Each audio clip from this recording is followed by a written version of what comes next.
Okay, welcome back to Armenian Museum.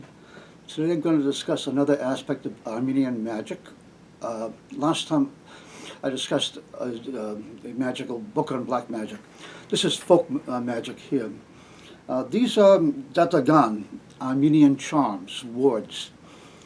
Sometimes you see them in Yerevan sold and they call them Armenian good luck charms, like a rabbit's foot or a four-leaf clover. It is not. These are not good luck charms. They are anti-bad luck charms, wards, protections against evil, the evil eye.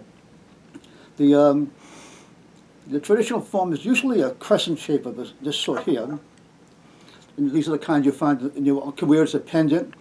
If you go to out in the countryside, you'll see a sheep. The sheep walking around, they have these things tied to their foreheads. And this is to encourage the sheep not to get hurt, because sheep are pretty stupid, and they will literally walk off a cliff. But if they have this on their forehead, this forces their head to look down a little bit, and they watch where they're going more, so hopefully they will have less accidents that way. And so you would find these as protections against harm. You could find it in the house. You might find it on the butter churn, so the butter won't go bad, or on where you store your grain, so it keeps away the mice. But the whole idea is to keep away harm. And it's usually a moon shape. It's just the largest one we have in our collection. This is about as large as they usually get in the real world.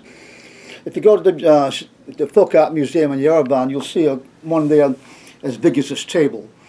But that's an art piece to be shown off. But it's not a real Daghdaghan. A real Daghdaghan is a bit smaller than that. And they always are made out of fruit wood. So that if you go to Yerevan, you buy a little one made out of clay like this. I mean, it's kind of cute, but it doesn't work. To work, it has to be out of fruit wood. Back in the 1990s, I was reading an article in the Armenian press about a Armenian Christmas ornament that was given to the Clinton White House that hung on the Christmas tree there. And the actual ornament was a Daghdaghan. And it was made by Revik, a master woodcarver in Dilijan. So the first time I got to Armenia, the first thing I did was, of course, I go to Dilijan to meet Master Revik. And I want to buy some of his Daghdagans. And he said, I'm all out. I just had a German bus come through full of tourists, and they cleaned me out.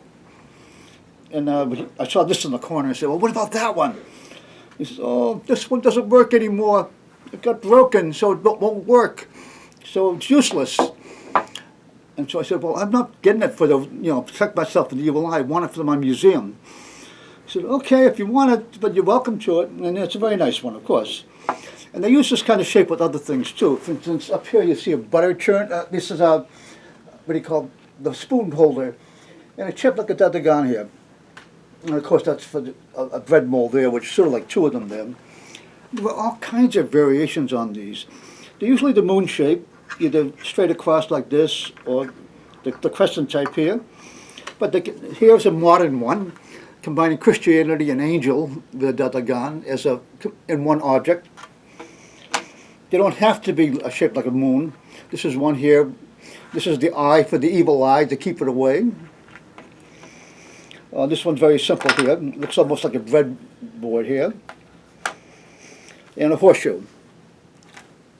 A horseshoe-shaped Daghdaghan, by the way, is different than we do in the West. When we hang a horseshoe in the West, we always put it down, so its open part is in the bottom.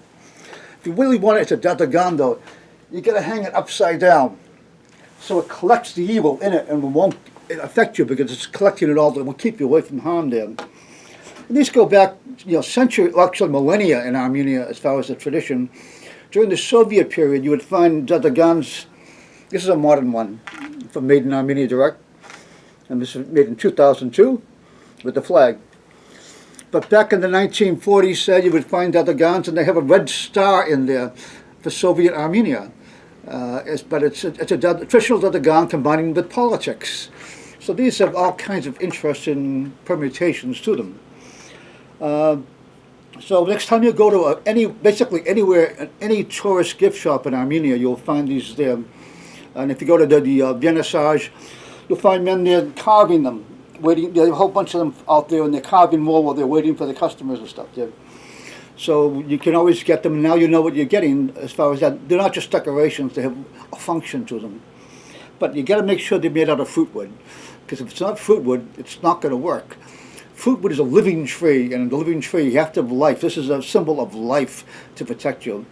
So that's all, again, basically.